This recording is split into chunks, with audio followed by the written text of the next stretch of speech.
Hi. It's Bernita Howard, the founder of S.W.A.T, Survivors with a Testimony.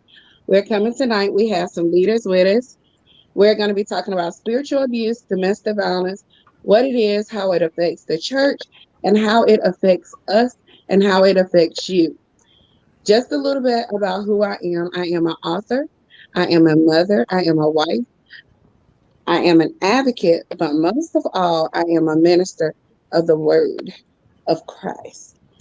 I am going to allow these ladies to introduce themselves to you. So we're going to start with Elder Tony Suggs. Good evening, everybody, and it's a privilege and honor. I'm so humbled to be a part of this amazing panel. I'm yours truly, Elder Tony Suggs. I'm the founder of New Worship Empowerment Ministries. I am the mother of two amazing kings and the grandmother of Princess Ariana with the cutest puffs. Um, I am a wellness entrepreneur. I'm a woman's woman. I do have a women's ministry called the Restored Woman Group here on Facebook. If you're on Facebook, if we're on Facebook, where we support one another, encourage one another, and keep us uplifted. Um, it's kind of hard for me to talk about myself. I think that's about it for me. But I'm just glad to be a part of this amazing panel with these amazing houses. And I pray that there's something that I say tonight that will bring awareness and bring edification to the lives of God's people. Elder Bynum. All righty. Hi, guys. I am Elder Bonita Bynum. I'm the co-pastor of True Fellowship. I serve alongside my husband, Pastor Mega Bynum.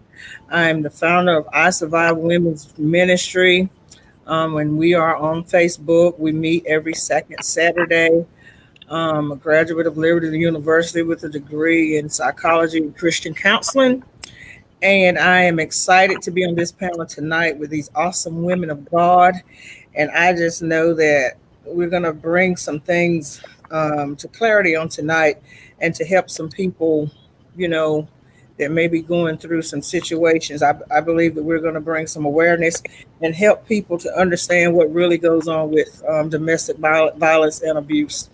Um, that's pretty much who I am. No, I'm not. I'm a mother of two, grandmother of five, and I just love the Lord. Amen. Amen.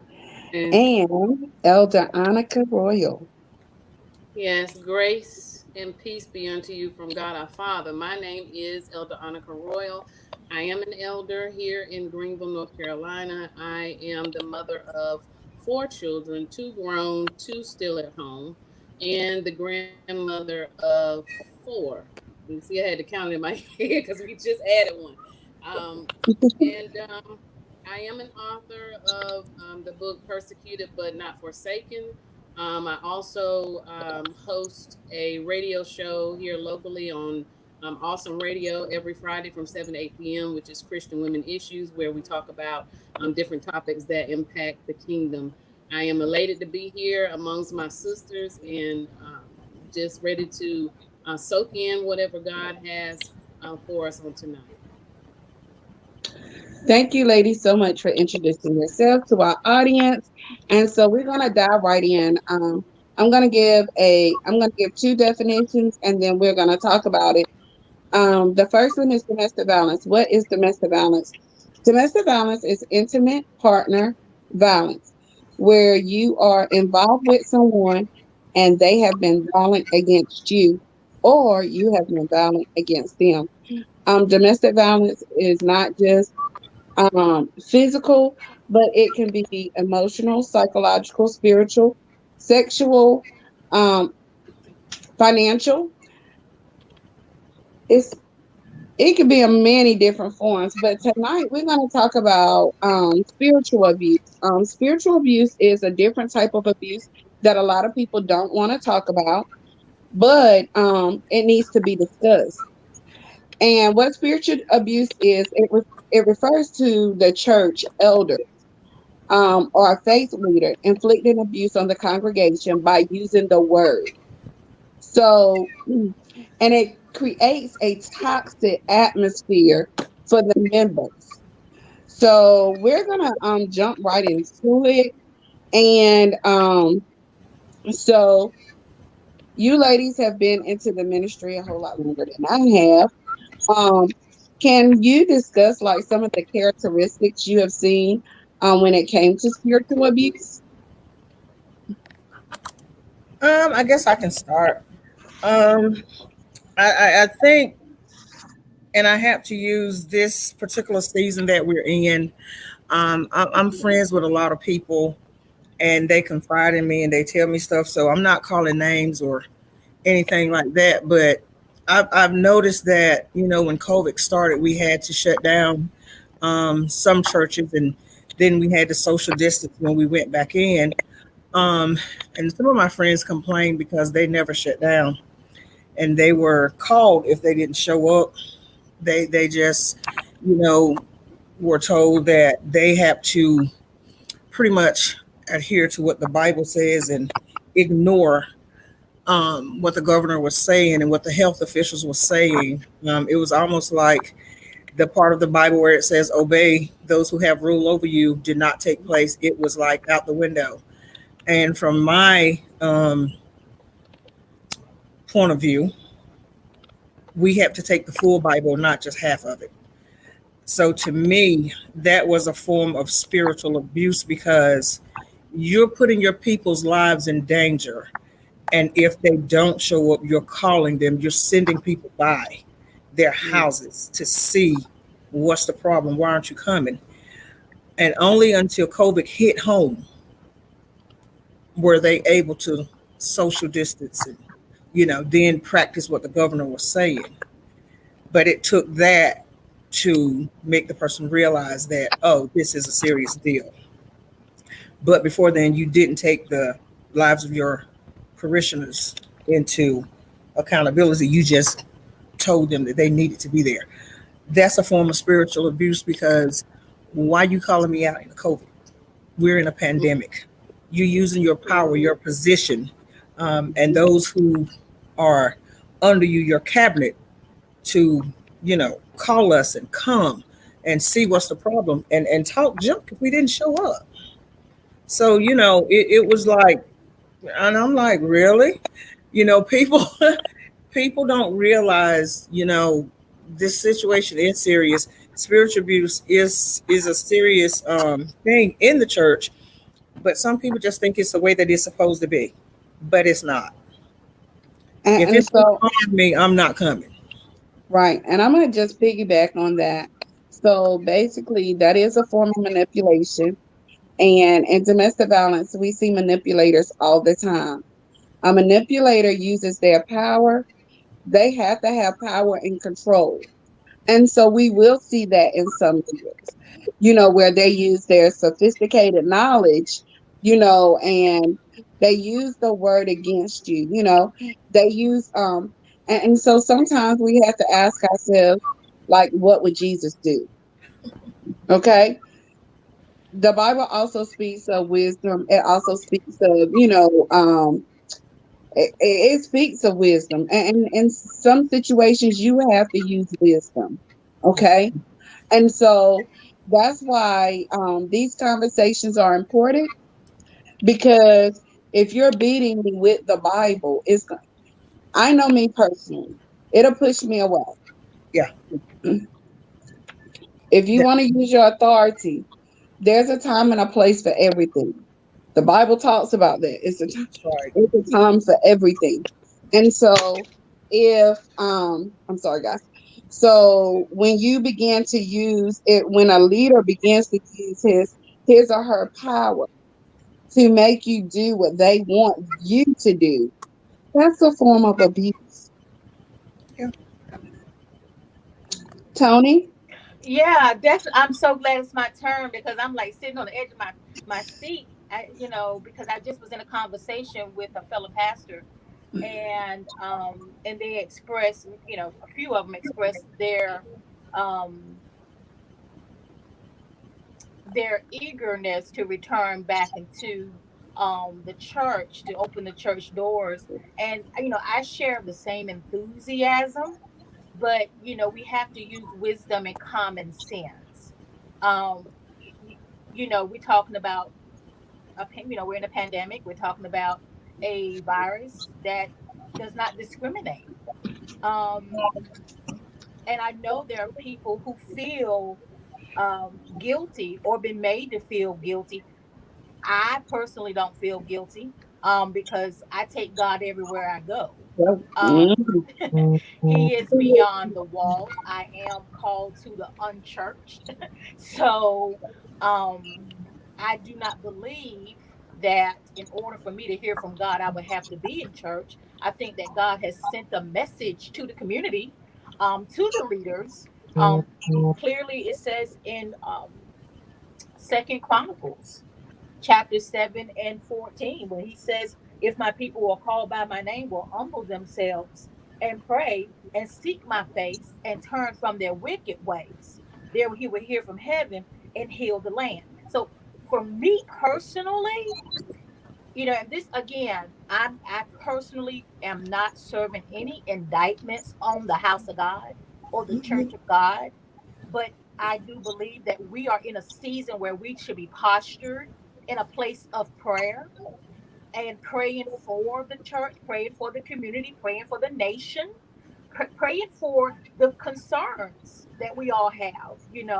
Um, but you do find some people in leadership who abuse their authority and Mhm. with using manipulation, and I know manipulation to be a form of witchcraft. So now I have to look at things from another perspective. Are you a pastor or are you a warlock? Let's get this established. Why is it so imperative for us to be in the congregation or assembly at a time where we need to be practicing social distancing? That's right. you know Mhm. and I will say this in all fairness to the leaders, and that's why it's easy for me to look past this spiritual immaturity. Mhm. Some of it is just spiritual immaturity. They need to grow. That's right. you know Mhm. you cannot use, I've seen people in leadership use the scriptures to manipulate their Mhm. personal agendas, to make you feel a certain way or to incite Mhm. certain insecurities out of you.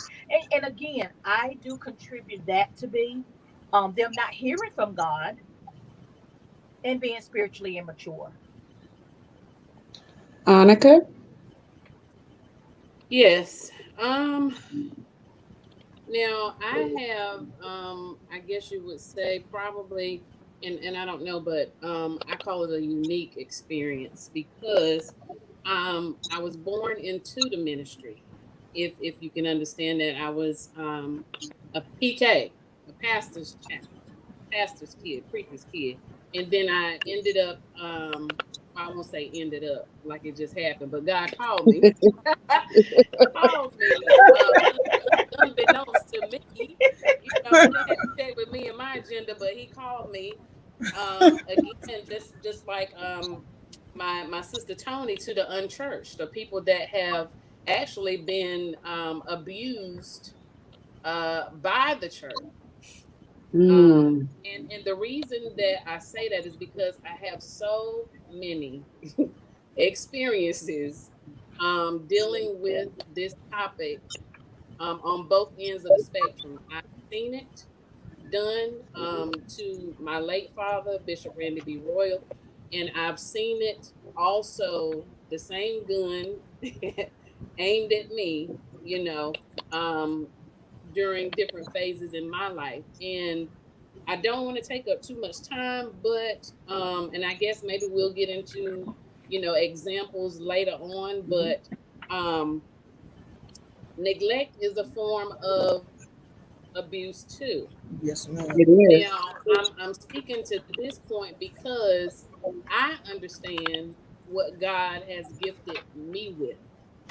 And when you are susceptible to leadership that doesn't recognize or not recognize, but doesn't want to utilize the different people in their gifted capacities, then that too is a form of spiritual abuse. And you have a lot of people now. We oftentimes hear a lot about people church hopping, but I think we need to get under that a little bit, kind of dig in the ground about that. What is going on? What happened to where you felt like you had to transition from one place to another? Mm-hmm. Could it be that you were made to sit on the sidelines when God called you um, to a people, to a place, uh, to a season, as such as this? But you're made to feel like you're muzzled, or that your hands are bound, or that your feet are bound, and you cannot move and cannot operate freely in the things that God has given you. So I wanted to put that point out there. Um, Also, because of lack of knowledge, if you don't know that Bible, I'm telling you, I'm gonna put this out there. If you don't know that Bible for yourself, if you don't Self. study Mm-hmm. to show yourself approved, then somebody can come and and carry you away with every wind and doctrine, as the Bible says, um, because you won't be rooted. That you don't have a solid foundation, and so that leaves you open, really, to being abused, because we understand the times that we live in, and there are truly sheep in wolves clothing. I think it's the other way around. Wolves in sheep clothing. Cheap. There you go. Yes. Wolves in sheep clothing, and some of that, we have to look in the mirror and take responsibility. Are we rooted and grounded in the word? Do we know the word enough to know that when something false or something contrary is coming, in our ear gate, do we know what to do? Right. Say, do we receive just because it's a leader, trying to feed us, or what do we do? I've like I said, I got a whole list of experiences, but I digress. Okay, so we've talked about a little bit about what spiritual abuse is, but we're gonna pull in domestic violence into it. So I know a lot of leaders don't want to talk about domestic violence, and let me just make this clear. I speak on spiritual abuse because we see it through domestic violence. I don't just this is not to put any church down. Okay, so let me clear the air on that. And but when we're going through as an advocate, and I hear victims say, I can't leave because my pastor has given me scriptures and told me to stay rooted and grounded in the word. But this man has just beat you half to death, but your pastor is saying that divorce is a sin if they're married. So I want to make this clear. Sometimes we put ourselves in these situations because we have an agenda. It's not God's, you know. So, I'm not saying God is saying, oh, you're going to go through abuse just because you chose him over me. But, when we're constantly doing intakes, and we're having people saying, well, I can't leave because my pastor said I'm married, or my pastor said that I should submit to my husband. Oh, not submit, I should be submissive to my husband. I need to listen to him. So what do you ladies intake? A lady has came to you beaten. She trusts you. She come to you. She said, Elder Tony, Elder Annika, Elder Bernita, look, um, I went to my pastor, but he told me to stay. But I'm tired. I'm tired of getting beat. I'm tired of that look in my children's eye. I'm tired of being scared. What do you say to her?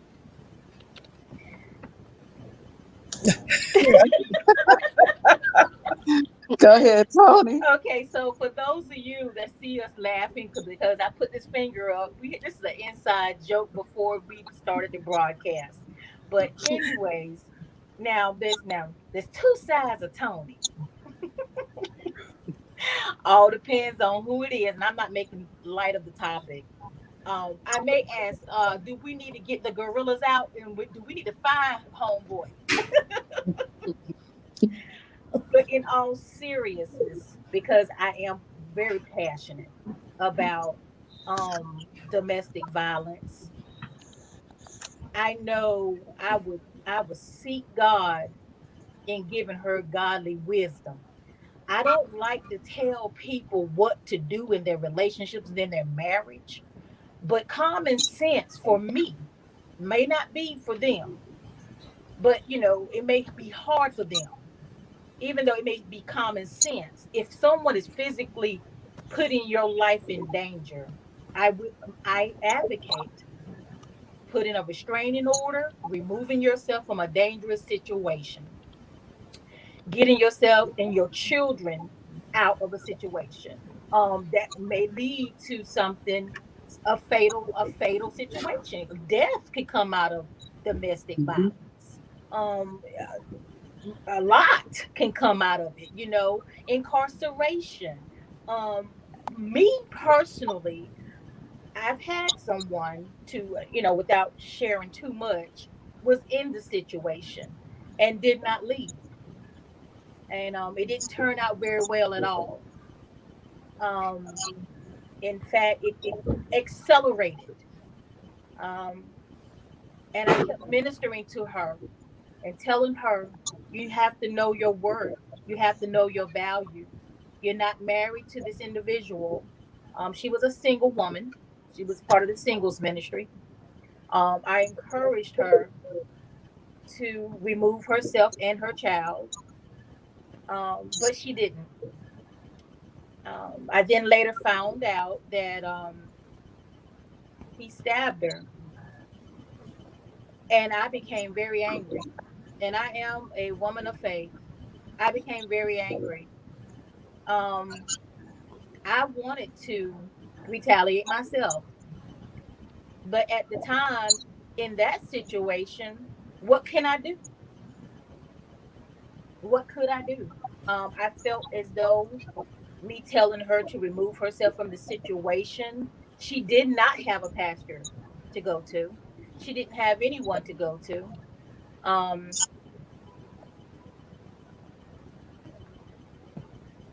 but she remained there. Um, So statistics, Tony, say it takes 7 to 15 times before a person will actually leave the abuser.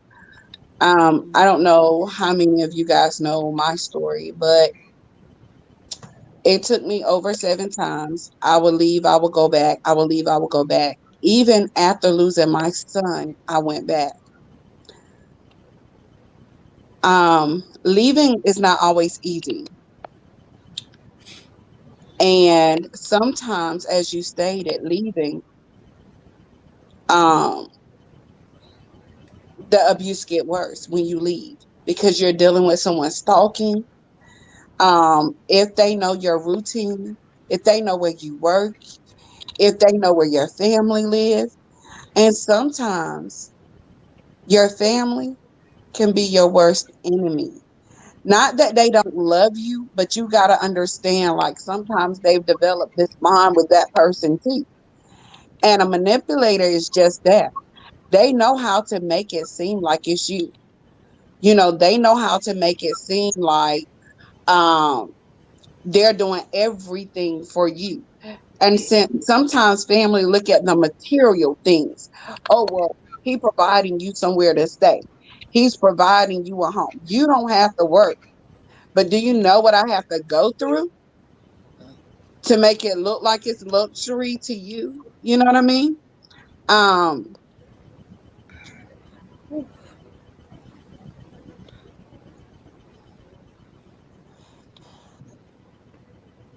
sometimes I have to tell people it's okay to start over. Is Absolutely. it hard? That's right. It is. Absolutely. But is it worth it? And see, when you're going through domestic violence, you have a person always telling you you're stupid, you're dumb, nobody's gonna want you but me. Um, they have a way of tearing you down. Yeah. They have a way of intimidating you. The average abuser will separate you from your family. No matter what you come and the crazy thing is they'll separate you from your family, but they'll hang around your family Hmm. Mm. because they're gathering information to come back and tear you apart.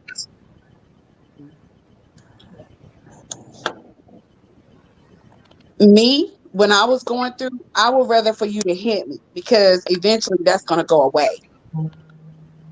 But what people didn't realize is the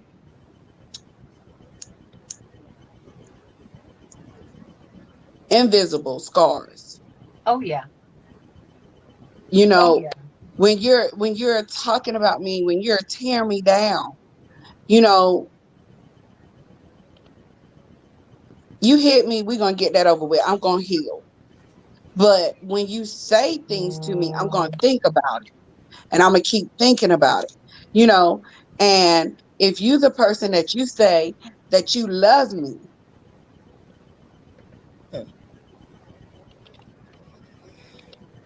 and now I'm noticing my family not coming around, but you don't isolate me. You make me feel like, oh, I go around your family, all they do is talk about you. Hmm. So now it's like, can I trust them? But then the worst thing is, not only your family tearing you apart, but what happens when your church family tear you apart? What happens when you go to your leader, you tell your leader what's going on in your home, and you go next Sunday because the church supposed to be your safe haven, but you go that following Sunday and the sermon is about you. Oh, I've been there and done that. Yeah, I've been there and done that. I've witnessed that. Yeah. Yeah. And it didn't turn out well for the young lady because now the man came to church with her and the pastor's up preaching about what she told him. And when she left church, he attacked her and almost beat her to death for telling somebody their business. So it's not our place to go across the pulpit and preach No. about a situation because that's not the word that God gave you. No. You're preaching a situation. You're up there telling a situation Mm-hmm. that you should not be talking about. So now the trust has been broken. Oh yeah. There is no trust anymore. And you can make the situation a whole lot worse than it was before, especially if that particular Sunday the man decides to show up, or vice versa, the woman decides to show up with the man, because it could go both Both ways. ways. Mhm. But you're now putting this person's life in more danger than it was already in, because now also now you're out talking. So let's talk about this when we get home. Mm-hmm. So how do you handle that when you standing in the pulpit talking about it and they're sitting out there in the audience looking at you? You should never let yourself get in that predicament, because whatever is said to you in privacy, that's where it should stay. Mm, Counsel and talk to people. It's not for your next sermon, because that is not a word that God gave you. exactly. That's not, that's against every code that I learned in school. That's against every code. You don't do that, because you could put somebody's life in worse danger than it was already in. That's not a compassionate leader. That's one who wants to be something that they're not. Absolutely. Because the compassionate leader would have kept that conversation confidential. between the two and Absolutely. try to go and get that person some help. And that's why it's important for us to be on these panels and for us to find out all the information that we can find out about how to get people help when it happens in our church. Hmm. Because if we don't know anybody to call, if we don't know how to handle it, we should have somebody that we can call that deals with this on a professional level. Hmm. Because just because we're pastors, we're elders, we're bishops, and this, that, the other, doesn't mean that we know everything. Doesn't mean that we can cover every area. Because Exactly. God didn't give us everything. He gave us what He gave us, but He also put some people that we can be in connection with that can help us in certain situations. So, Absolutely. I just that just kind of hit home when you talked about that because I witnessed that happen. Yeah. I was Sorry. going to too. To your point, every pastor is not equipped to be a counselor. That's right. They just aren't. Some pastors aren't even equipped to be preachers, much less than counselors. I'm just put that out there. Um, hey, but you know, um, as far as the domestic violence piece goes, if we spend more time, and I'm saying we as leaders, pastors, and the such, as we spend more time speaking about, the realness of life, and not do so much on the cars, the houses, and the money, and those temporal things, and really get deep down into what our congregation really needs to hear, Hmm. um, then we would do our congregations a lot of service because, for one, um, if I'm standing in the pulpit and I'm preaching about domestic violence, that means you already know my stance on it. You know what I'm saying? You don't have to guess, whether I'm for it or against it. You already know, if I'm bringing it to the pulpit and I wanted to get into the congregation's hearts, that I'm already against it. And if there's anybody in here that is dealing with that, you will feel safe coming to me, sharing that information because I've already put it out there.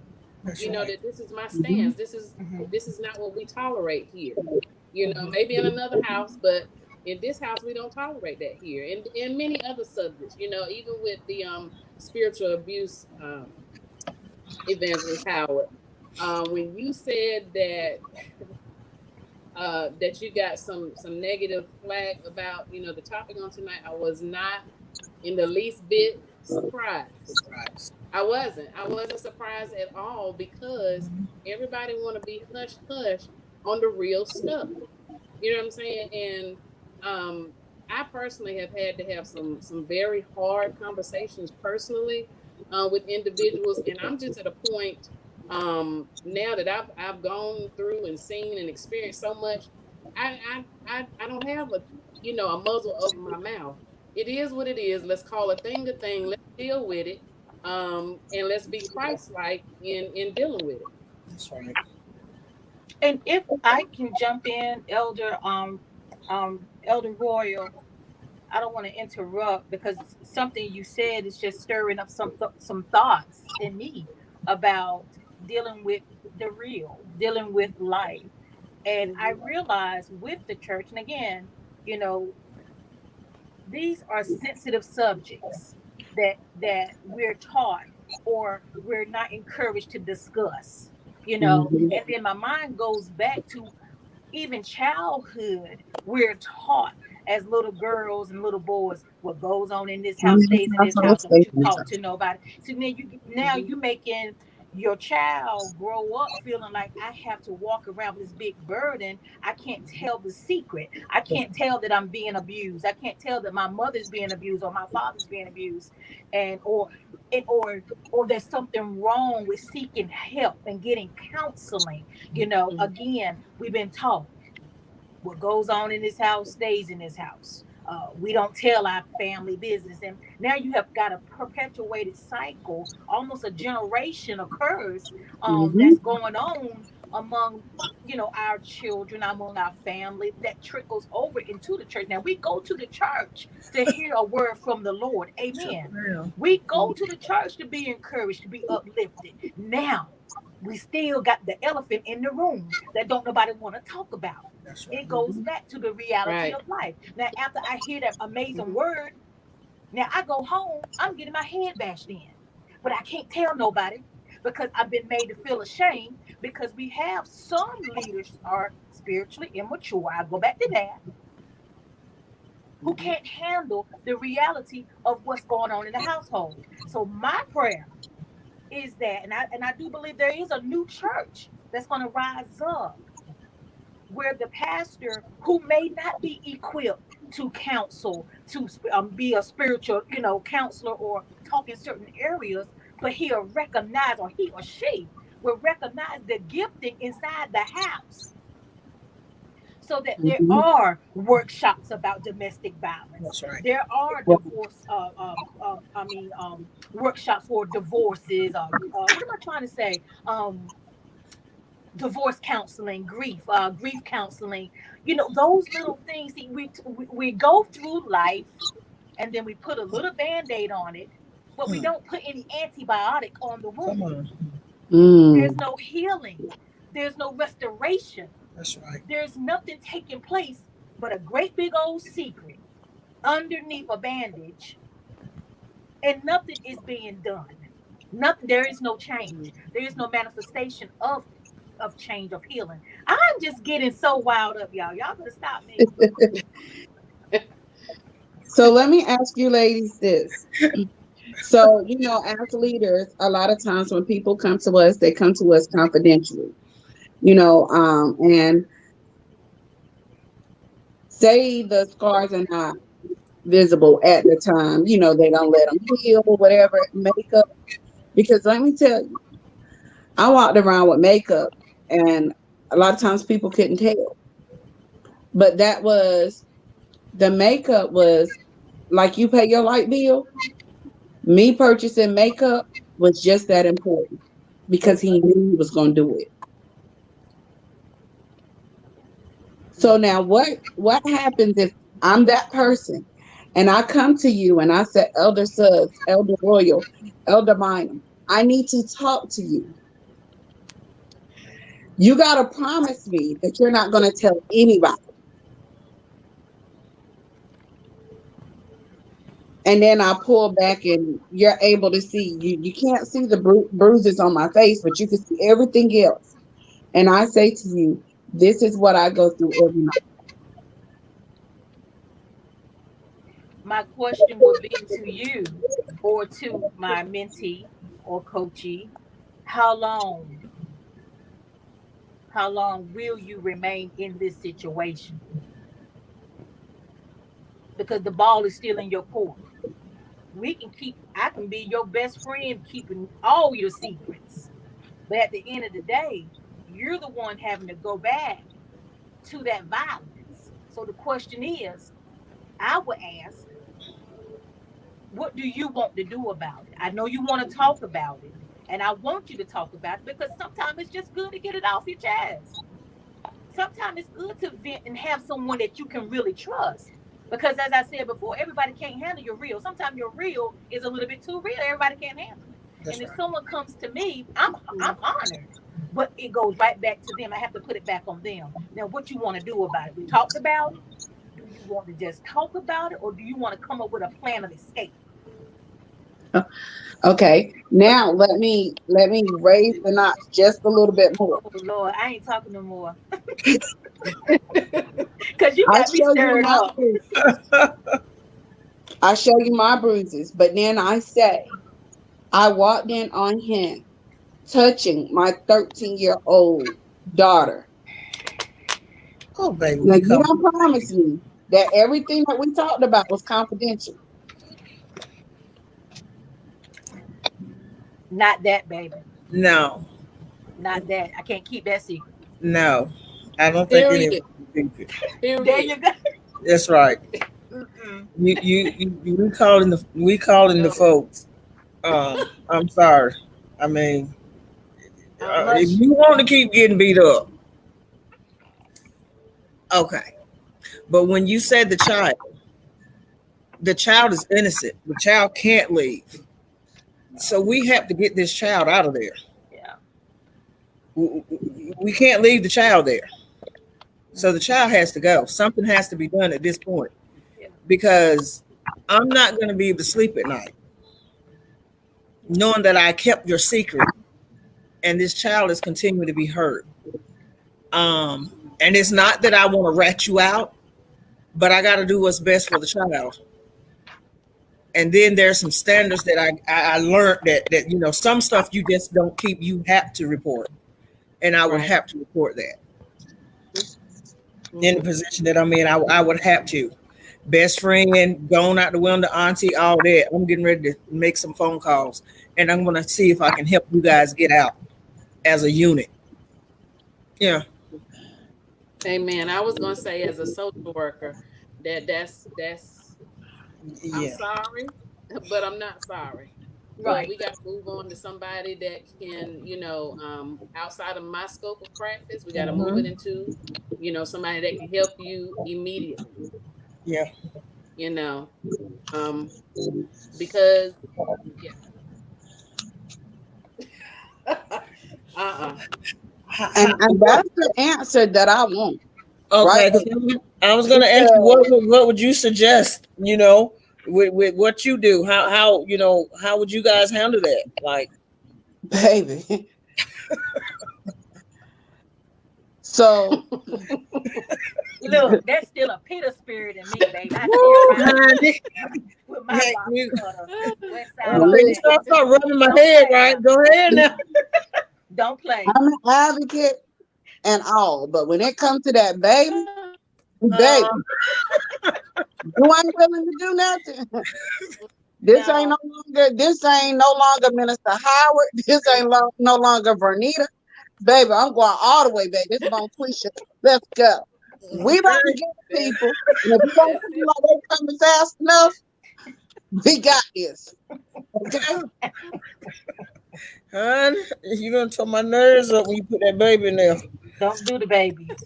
No, But this no. And, is and, and things, the thing is, a lot of times when people go to the leaders, see, now we often talk about how the leaders abuse the word against the people. You know, you got manipulators on the other side too. oh yeah. And but what if she came to you with scripture why you should report Honey, she good as reported. I'm sorry. it? Okay. Okay. And that scripture told her that. But see, I here's ain't another ready. and here's another thing too. And it goes back Sorry. to that generational curse that I touched on, with her being abused. And then, even let's go back to the man. There's some men that are living through domestic Yeah, violence too. yeah, I mean, yeah. there's some females that are wild, but Hmm. wild, Don't they tell? and I even, Mhm. I have, like I said, I have two sons, and I have taught my sons, don't put your hands on a woman if you run into an aggressive type of female, remove yourself out of the situation ASAP, because So, at the end of the mhm. day, the law is going to seem to be more favorable because there's some manipulation from her to make it seem like she was the victim, but she was actually Mm-hmm. the aggressor. And I said, now here's the thing. And judge me, I care less. But that's why you have your mama, for things such like this, and I've had to intervene and tell a female, don't you ever put your hands on my son again, or you gonna see me. I mean, that's just what it is. It's just unfair. You're not gonna be scratching my son up and putting your hands on him. And I'm telling him, leave her alone. Don't go back to her. She's obviously something is broken within her. And I offered, let's talk about this anger management. Do we need to get some anger management classes going on? Right. Because I'm here to help. Because I don't want to have a mugshot, because you put your But hands on my you know, child.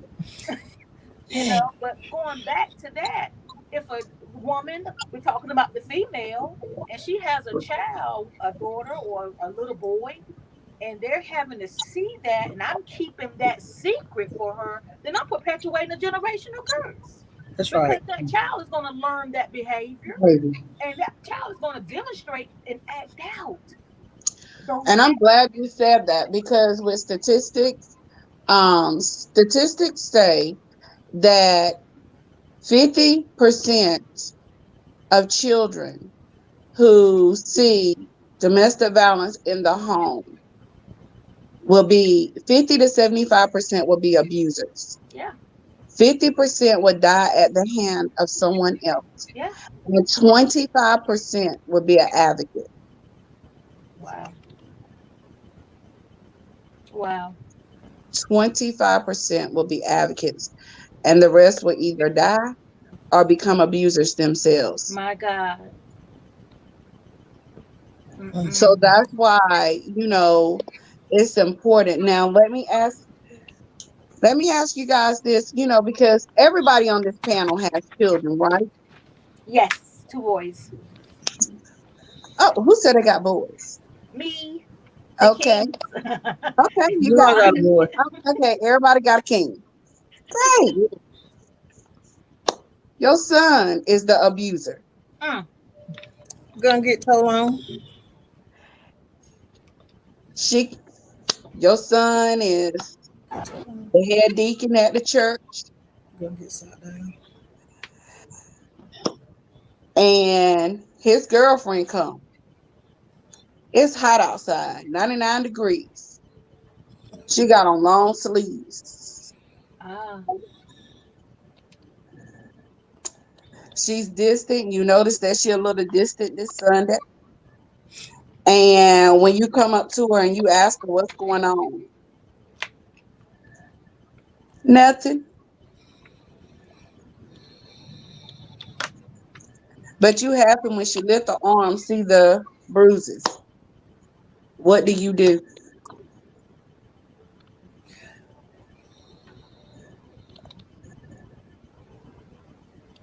Let's see. I'm like Elder Souls. Um, I may be co-pastor, but sometimes a mama, as a mother, I would have to go to him. Absolutely. Um, I ain't no co-pastor right now. I'm your mother, Mm-hmm. and you have a sister.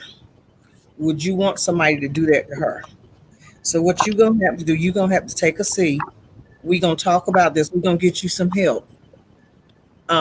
You will no longer function here in the office that you have, and I'm talking to you as mother, co-pastor, or whatever, anything you want to call it, however you want to look at me at this point, because some stuff I just don't accept, even if it comes from my son. I have no respectable person when it comes to stuff like that, Yeah. and even if it was my daughter being the abuser, keep your hands to yourself. Yeah. You can't re-raise somebody else's child. You beat your own kids if that's what you feel like you need to do. Spank them, discipline them.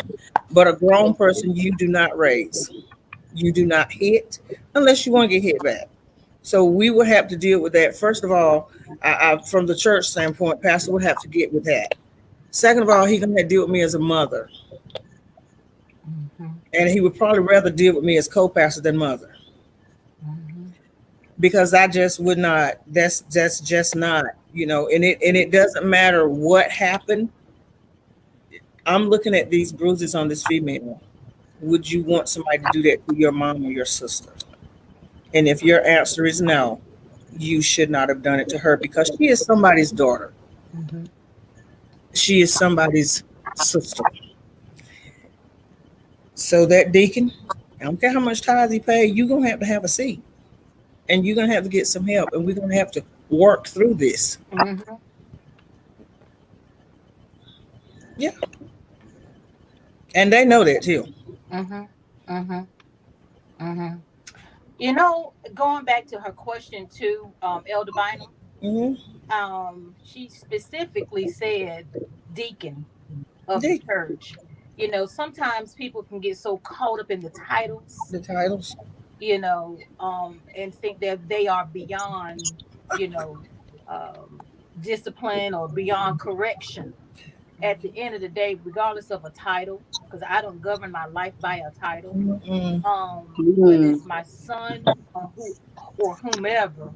or whomever in leadership in the ministry, if they are conducting themselves in a manner of such domestic violence, there needs to be some consequences. That's right. And going back to it being my son, I'm trying not to reveal too much, but I'm transparent.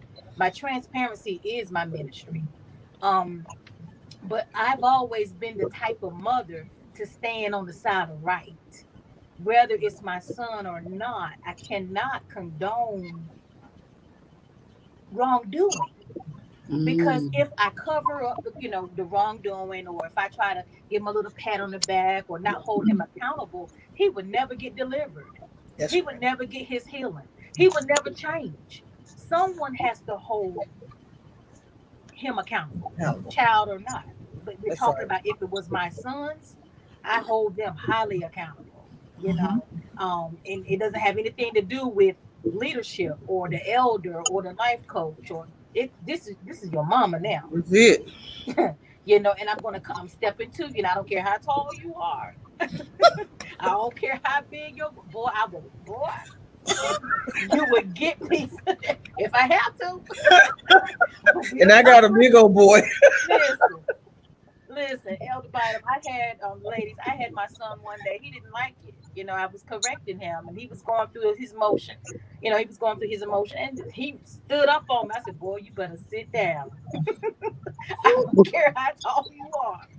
You buck on me, it's gonna be a bad day." And Bad day, he Yeah, baby. sat down. And it is. but going back to the question, Mhm. I do know there are some mothers who do not hold their children accountable. I want to share more about that from my personal experience, um, from coming out of an emotionally abusive relationship and ended up in a divorce, um, hostile divorce. And praise be unto God, that's water under the bridge now.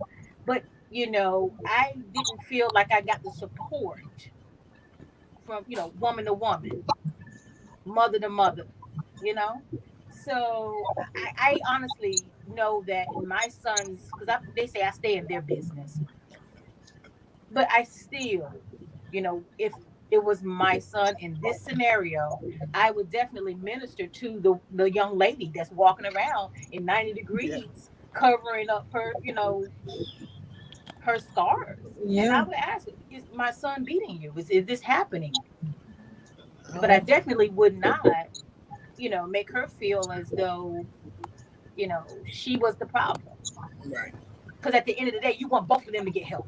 That's right. It's Mhm. about right. It's not about, this is my son and I'm going to cover up his indiscretions. And that's somebody's daughter. That's right. That's a no, no, that's a human being. Exactly.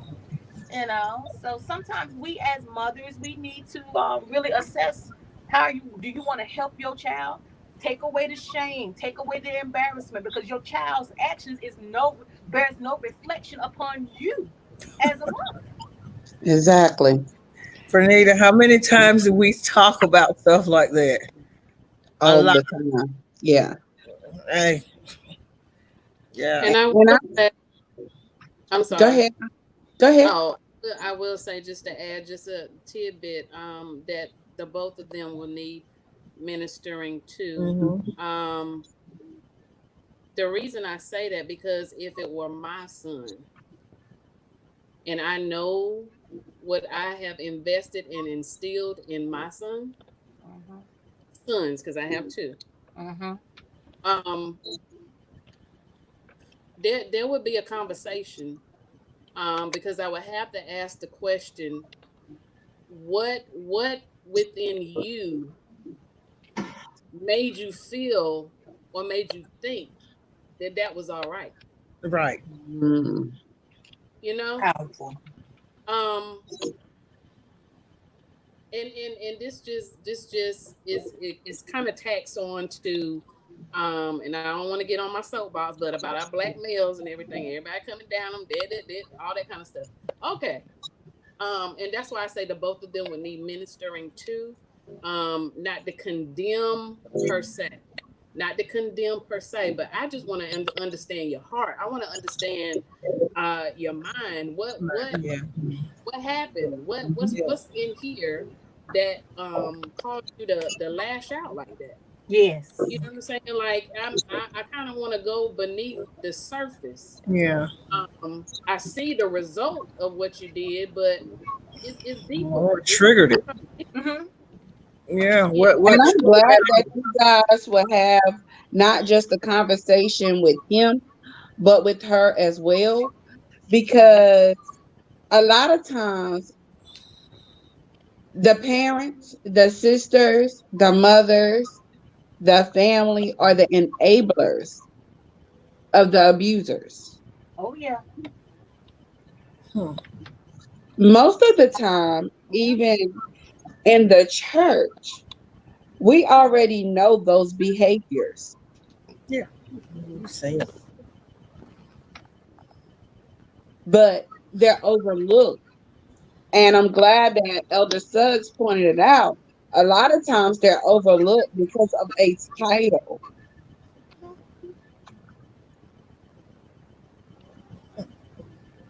What way to abuse someone than to say, I don't believe you because such and such has a title? And Right. that's why it's hard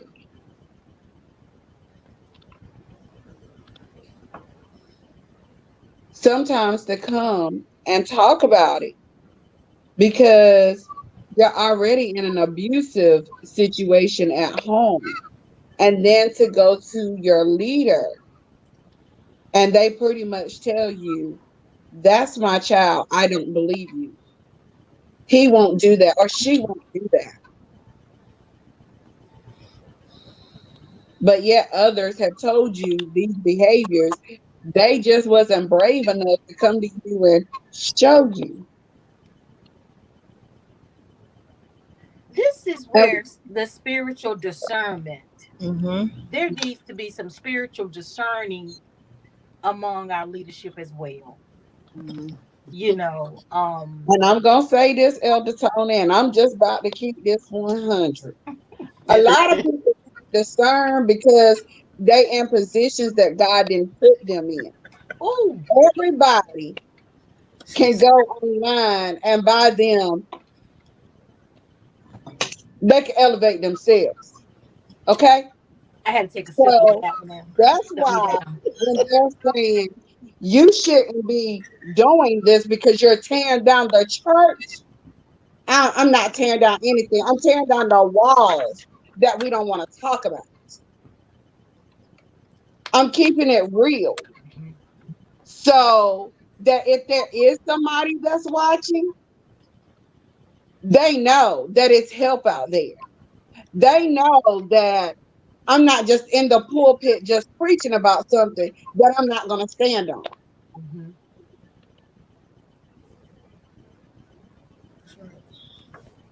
That's the thing. With ministry, we got to start keeping this thing real. Yeah. yeah. If God has pulled back a lot of things in this season. A lot of people thought that you could only get the word in on four walls. Now what happened? God pulled it all back. And we was outside for months in the heat and didn't even care. Some people that ain't never used technology is getting the word out. Mhm. It wasn't just to be boxed in. And that's the same thing. If you tell your members, oh, you can't associate with, oh, you can't go over there to that church because Deacon such and such is running with this one. How you know what Deacon such and such doing? Let them run into you.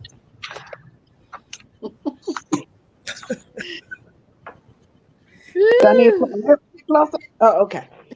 But I got to jump in. I want to say this again because I feel led to say this. Because I don't want people, because I minister to a lot of church hurt men and women, and Mhm. also those that are unchurched. You know, there are some toxic behaviors in churches, and there's some behaviors in churches that are not toxic. You know, Mhm. um, at the end of the day, we have to keep in mind, why we do have the body of Christ. Mhm. You'll never find a perfect church, No, because it's a building, it's an assembly, it's a group, it's a congregation of people with some real life issues going on. that's right. You've got all sorts of people walking in with some sort of condition, spiritual That's right. condition, physical condition, financial condition, but we come there seeking help, you know. And it's my hope that the toxic behaviors, are identified and are dealt with so that it won't dismember the body of Christ, That's right. Mhm. you know. And everything that we're talking about, I've seen it all. I mean, I've seen some stuff in the church that make me say, we need to have a church reality show.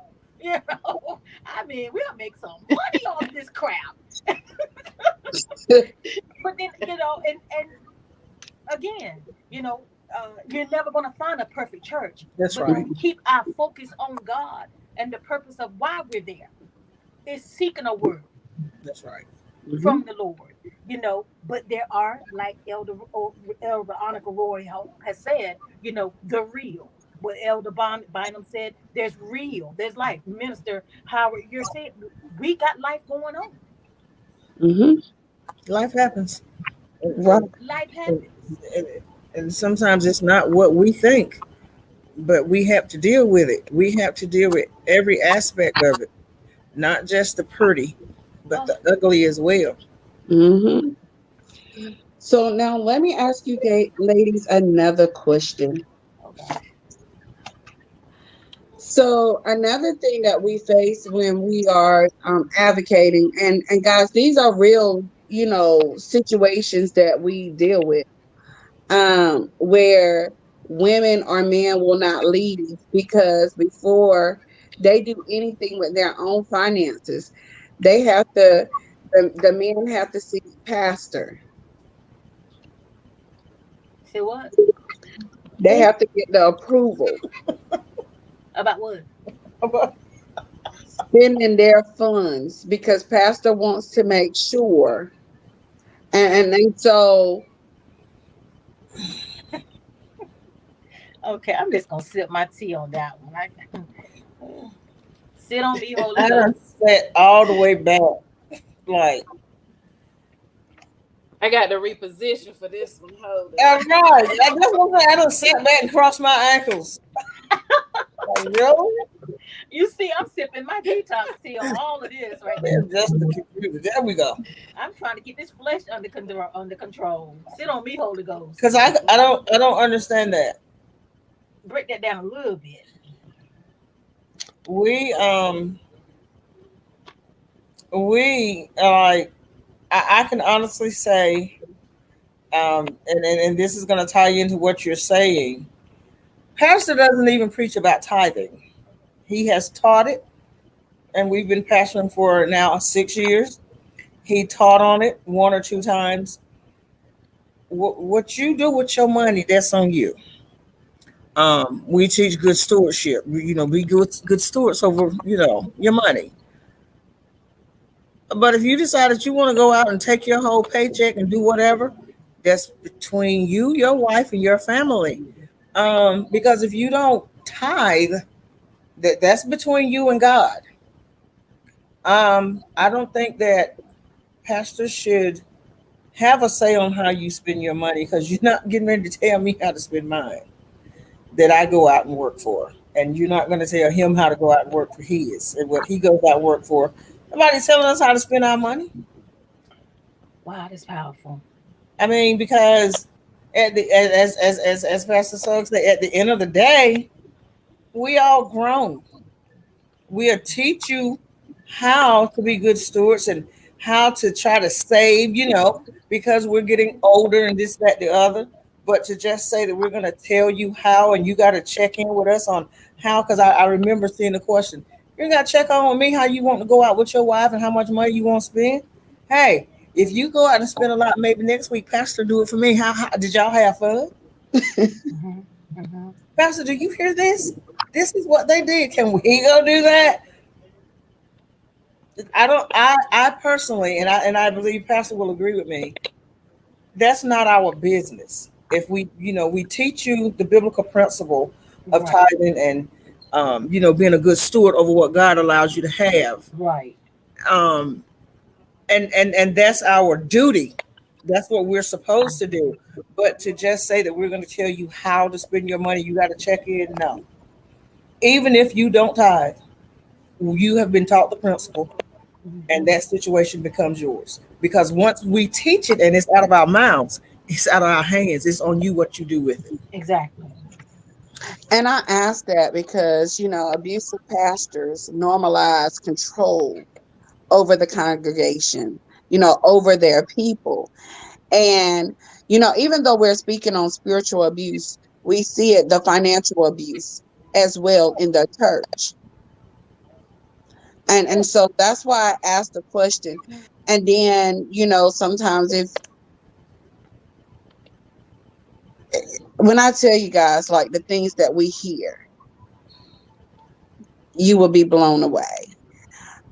My next question to you is, Vanita, can I mhm, say something about the financial part? Because yeah, I've heard things. I thank God that the church that was a former member of for many years under the leadership of Bishop Randy Royal, uh, Pastor Arnica Royal, Elder Arnica Royal's father, my spiritual father. I'm so glad that he taught us the foundation. You know, but I have heard talk of people say, well, I got to bring my W-2 forms and show my tax returns Yeah, I to heard the that church. too. That, to me, that's private personal information. I mean, I don't like to spread rumors, but I honestly am not sure if I understand why those documents such as your W-2 form or your 1099s are are relevant to bring to present to the church. I personally don't get that, and I'm glad that my pastor, my spiritual father, never required that of me. I feel like when it come down to the financial part, the pastor should not have any control. And I appreciate Pastor Bynum and her ministry and her husband's ministry. As she said, we teach them the principles of tithing, and that's all. That's the rest is up to them. That's between because tithing is a faith walk. You That's know, right. but as for me having to govern over my congregations or your congregation's finances, I don't see where that's biblical. And you know what? And I have to say this because, and I guess God prepared me for this particular part because we've taught the foundation. My cash app just kept going off today, just kept going off, just kept going off. They tithe off of everything, all times of the day, all times of the week, because we have two or three entrepreneurs in the church, and whenever, and I say one of them said today, well, my businesses did a X amount of dollars Mm-hmm. deals today, and my cash app just kept going off for the church, and I was like, and it was like I just wanted to go ahead, and I wanted to go ahead and pay my tithing. If you teach the principle, Yes. lay the foundation, the rest of it it'll come. But I'm not going to beat you over the head about your money. No. We're not going to do that. and when a church is technically asking you for your 1099 and your W-2s, And I've that's heard them do another that. form of abuse, but it's not talked about. Um, it's financial abuse. Yeah, What I make shouldn't determine my walk with Christ. It shouldn't determine what position man is going to allow me to hold because man don't ordain me in anything. that's right. Christ does. Mm-hmm. Mm-hmm. And if it's Mm-hmm. not ordained by Christ, I don't want it. Mm-hmm. Wow. And Wow. that's why imperative. I go back to the point. It's imperative that you know the word for For yourself. yourself. It Yourself, even does baby. the job of a in there if we would just open it and read it, and then people wouldn't be prone to being led astray, I would say. Right. We really have to be intentional about getting in this word and soaking up all that it has to offer. It doesn't only tell us the way of faith, but it also gives us plenty of job descriptions of That's the right. different titles and people in the church. If we would just read, then we wouldn't get it construed. You know what I'm saying? Then they wouldn't be able to pull the wool over our eyes because no. This the word right here. This what you do right here. That's right. Anything outside of that, what Bible you following? Right. Right. That's So right. I'm glad you said that, Annika, about study and showing yourself approved. Um, so I remember going through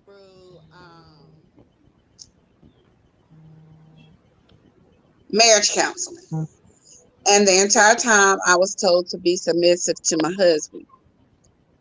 And I don't know how many women don't understand.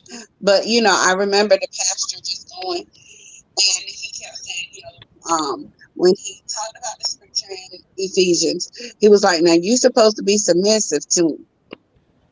So a lot of my abuse I went through because I just felt like I was doing the right thing to be a wife.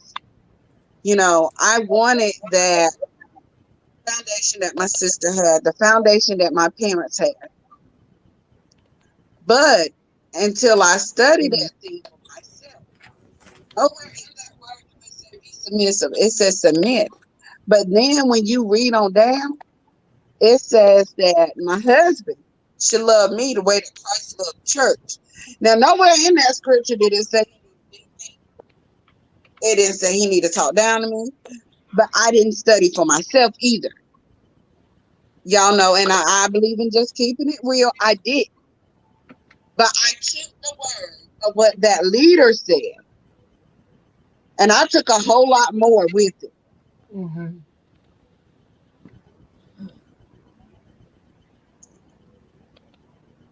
So, what do you say to a young lady that come to you and say,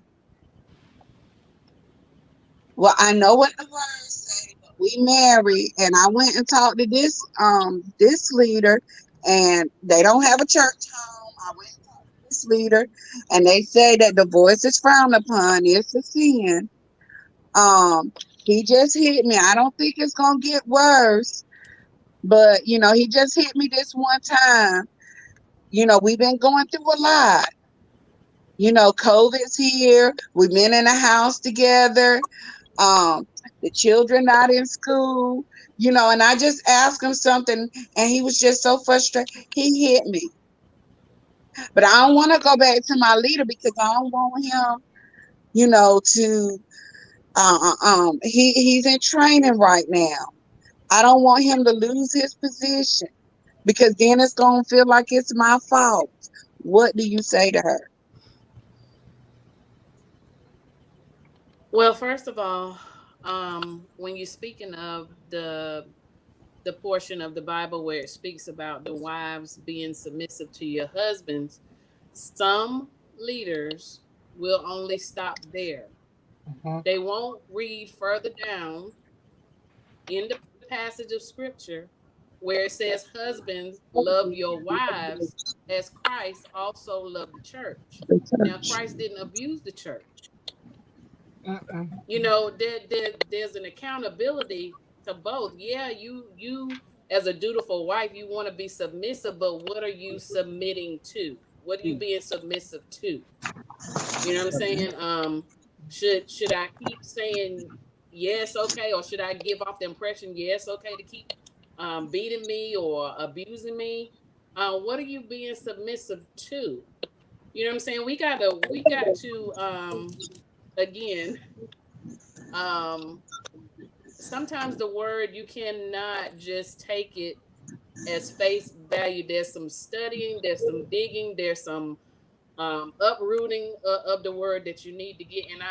And I just want to apologize on behalf of I guess you would say the ecclesia, we that carry the word and preach the word, if we have neglectfully said something or done something to Mm-hmm. cause some other person to fall or go astray. You know what I'm saying? Exactly. Because 2020 showed us that God was pulling the cover off of some of everybody. You know what I'm saying? Like there was nothing, I can't even say there was nothing uncovered. I can't say that. Mm-hmm. Mm-hmm. And so what that said to me is that even though we have these buildings, these beautiful edifices, established and things like that, that God and his agenda, he can shut it all down and Shut he's it still down. God. You know what I'm Yes. saying? Like Yes. that's Yes. where my focus need to be on God. Yes, Mm-hmm. I honor the man and the woman of God. I don't take anything from them, but at the end of the day, my focus Focus. is to please God. Mm-hmm. And the only way to please God is by faith. Otherwise, I can't please him. That's You know right. what I'm saying? Mm-hmm. So it's impossible to please him without that. So I got to dig in this word. Yes, Mm-hmm. hard. Some of it can be, challenging to understand, but I got to dig in this word because everybody's coming with a doctrine. Everybody's coming with a belief. Everybody's coming with, the new catchphrase, the energy and all this other kind of stuff. Look, I just want to be focused on God and his word and walking by faith. Um, and that's pretty much where it goes back to. You know what I'm saying? We can be fed Sunday after Sunday from a leader that has the best intentions, but if we do not take it upon ourselves and have personal accountability and Come read on. and study this word for ourselves, Personal accountability. we That's right. will fall. That's Exactly. right. We will fall. Exactly. And That's it. Bernita, if I could bring up, the submission part, Okay. and I think that going back to the spiritual abuse, I think it has been mistaught. I think it has been taught that, submission is a bad thing when it's really isn't. But also it's been taught in a way to make a woman feel like no matter what you're going through, you have to submit to your husband's your husband, no matter what he does, no matter what he says, no matter how many women he has, no matter how many times he knocked you over the head, no matter how many times he, shout at the kids or hurt the children, you are to submit. Well, here's the thing about submission, and I am feeling led by the Spirit of God. We know that some, and I do believe we know that in a marriage and submission, it's a spirit of respect a woman gives to her husband. And Mm-hmm. we know respect is also earned. Um, we know that submission is an attitude that we have towards our spouses, showing him trust, giving him trust to govern the family.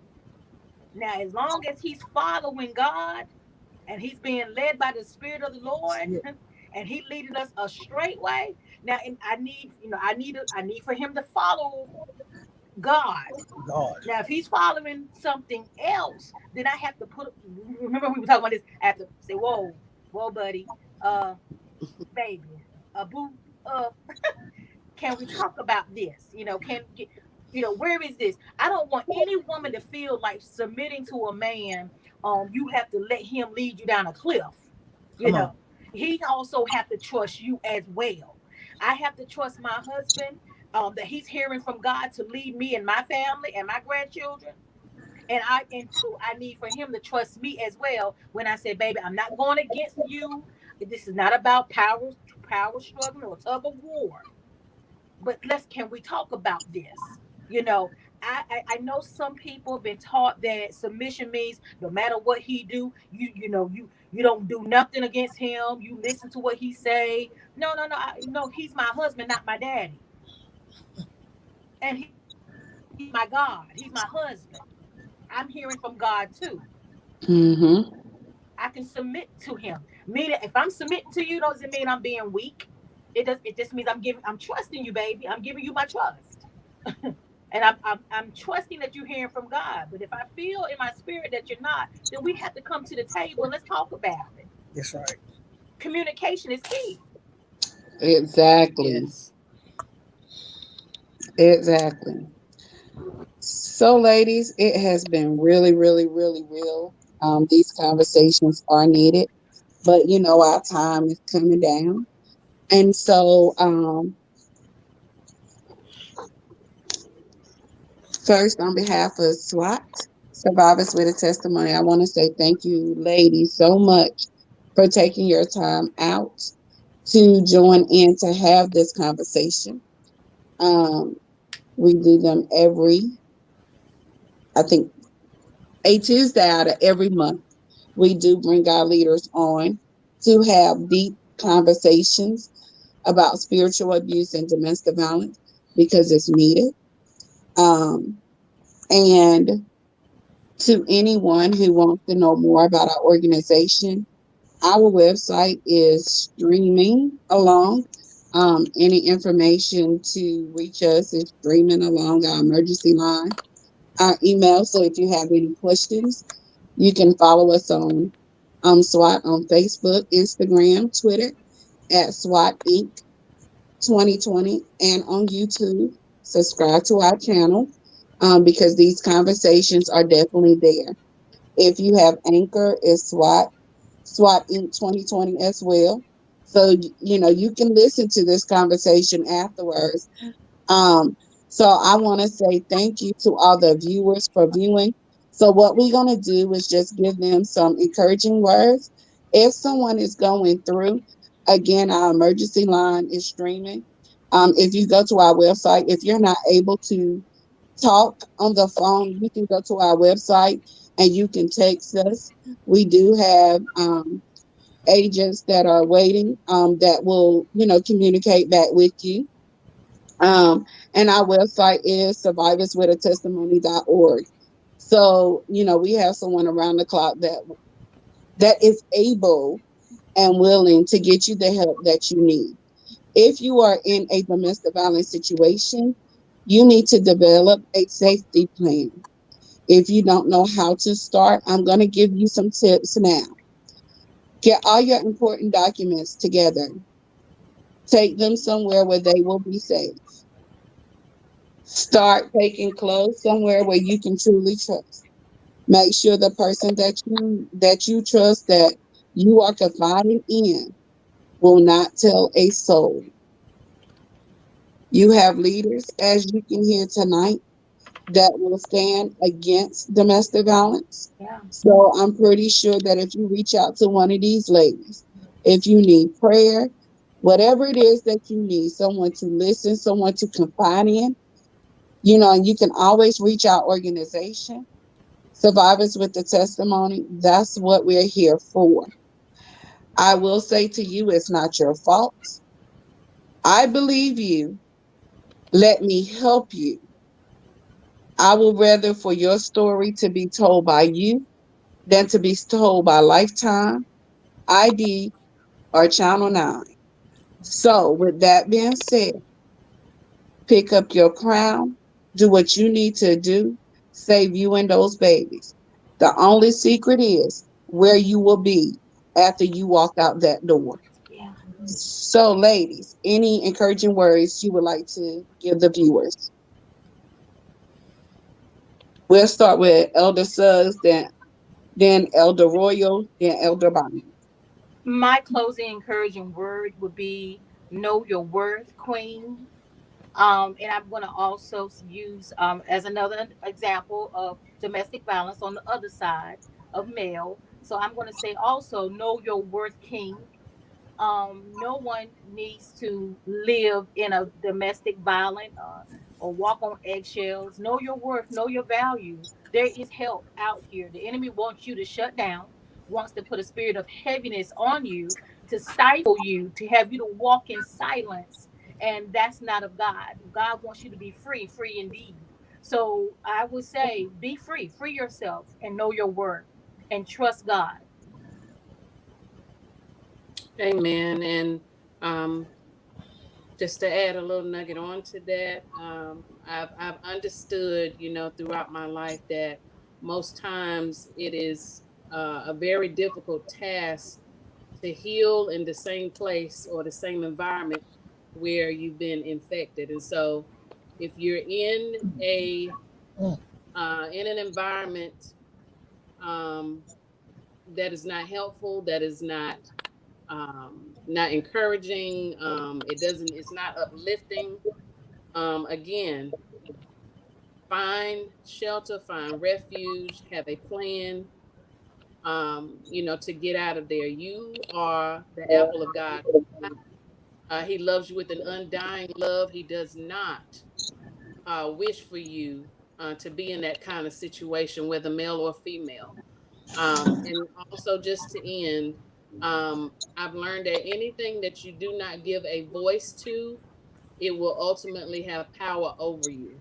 And Mm. so, if you are stuck in a place where silence has been your best friend, I admonish you to get out of that mode of thinking, because it continues to have power over you because you haven't spoken it. And we understand in the Bible that our words have power.